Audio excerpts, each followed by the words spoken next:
Okay, so this is my first haul video.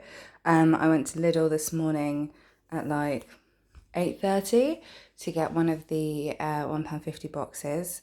Um, so if you don't know, Lidl do several boxes, 5 kilos of fruit and veg that are either slightly damaged or past their expiration date, or not a little bit past their best, but they do these for £1.50. Sorry, that's my slow cooker you can see in the background. I've got some mushroom tea on. So I spent just over £15, and this is what I got. So we'll start down here. I got 4 bars of dark chocolate. They were 30p each. Actually, yes, let me have the receipt reference. Then I got these aubergines in tomato sauce that were £1.19, and these lentils with vegetables, which were also £1.19, but they were 2 for £2, I believe. Tomato puree, which was 33p. Not a lot of people tend to know this, but a lot of store-bought ready roll pastry is vegan. They make it with margarine most of the time instead of butter, mainly because it's cheaper, but win for the vegans. So that pastry was 85p. I bought these sweet potato pakoras with red pepper, and they were £1.99. So I think they were one of the most expensive things I bought. This loose ginger, which was 92p, but if you look at that next to the aubergine, it's quite a lot of ginger. Aubergine was 67p. The loose bananas were £1.05, but they're massive, so that's fine. And this was quite a nice find. These Deglet Nor dates, 1 kilo pack, were £2.99, which I thought was quite cheap. And then the piece de resistance, which I'm gonna zoom out a bit for, is this £1.50 veg box. So apologies if you get some shaky camera, but I'm just going to go through and show you what I got in this box. So as you can see, I got, maybe zoom out a bit more,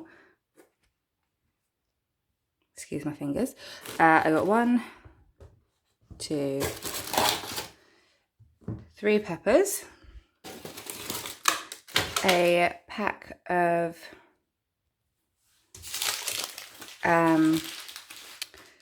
mixed tomatoes, a bok choy. Let me switch hands, that might make it easier.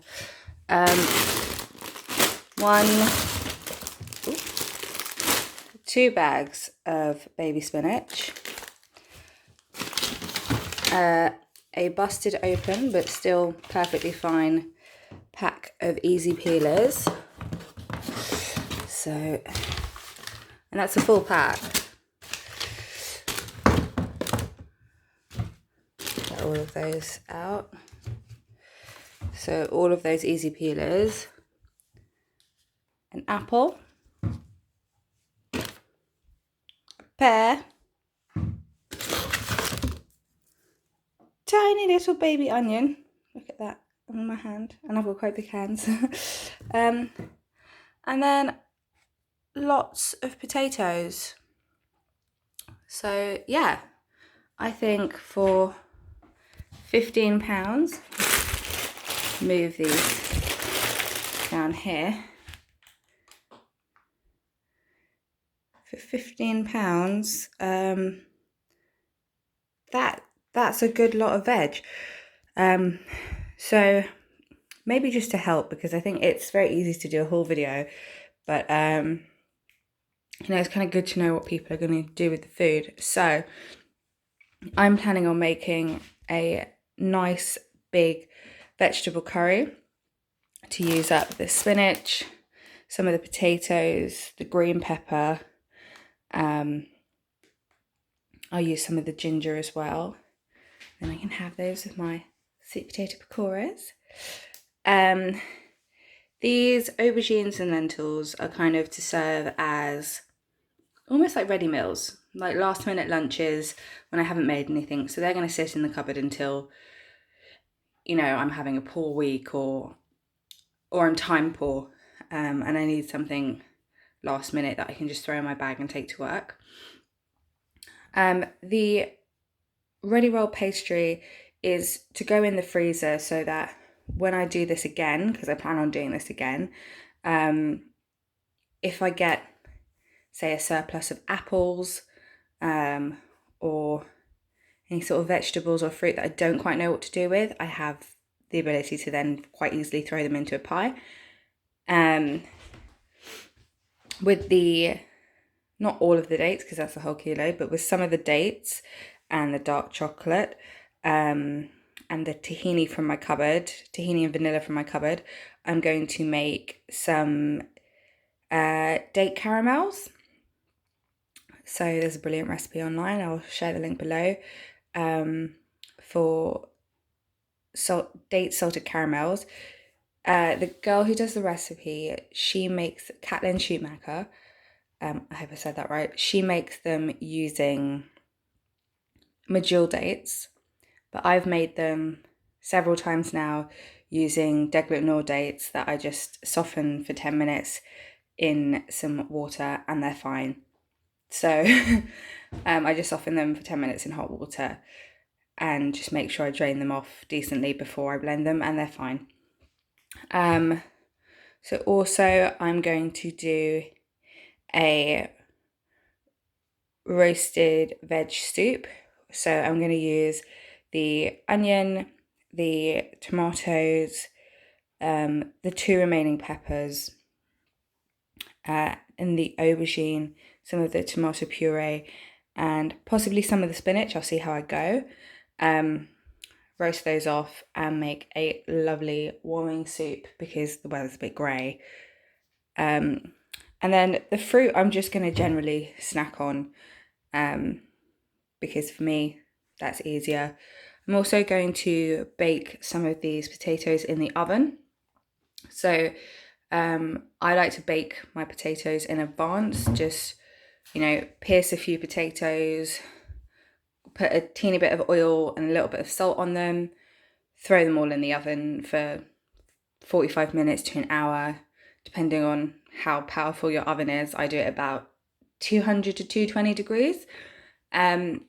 And then they last a few days in the fridge when you leave them to cool down.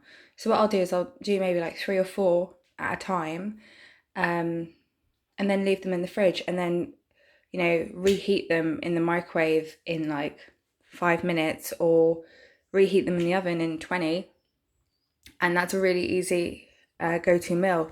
So doing that, I could then use some of my curry that I'm going to make to go on top, or I could reserve some of my aubergine, some of my roasted veg. You know, I could maybe not use it all for my soup and keep some aside and have that on a baked potato. Or, you know, one of these jars of food would be lovely on potatoes, so the aubergines in tomato sauce, or the lentils with vegetables. Even the sweet potato pakora crushed up with a bit of hummus on baked potato would be lovely. So there are quite a lot of meals here. Definitely way more than I just said. You know, you could do a vegetable tart, so you could do roasted vegetables, use the tomato puree as a base on the short crust pastry, and then layer roasted vegetables on top and bake that in the oven, and that would be delicious. You could also use the baby spinach and the fruit for smoothies. There's lots of different things you could do here, but I just wanted to give this as an example because people tend to ask me a lot, like, how do you eat enough protein on a vegan diet? How do you eat a vegan diet and it doesn't cost a fortune. Well, that's £15, and it sounds like I'm not making a lot of food, but when I say I'm going to make a vegetable curry, that vegetable curry is going to maybe be 5 portions worth of vegetable curry.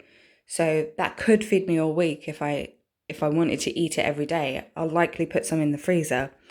Likewise, my roasted vegetable soup will be enough to probably last 4 portions, possibly even more. So, that's again something that could last over a few days. Another thing I could do is, bad camera work, with this little bok choy that I've got here, and some of the ginger, maybe one of the peppers, some of the aubergines. I could do like a stir fry, and that could be, maybe 2 portions. So there's a lot of options. Even the date caramels that I'm making, I bought 4 of these bars of dark chocolate.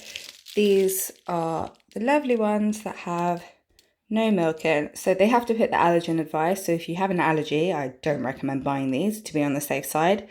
But if you're vegan, it just means they're made in the same factory.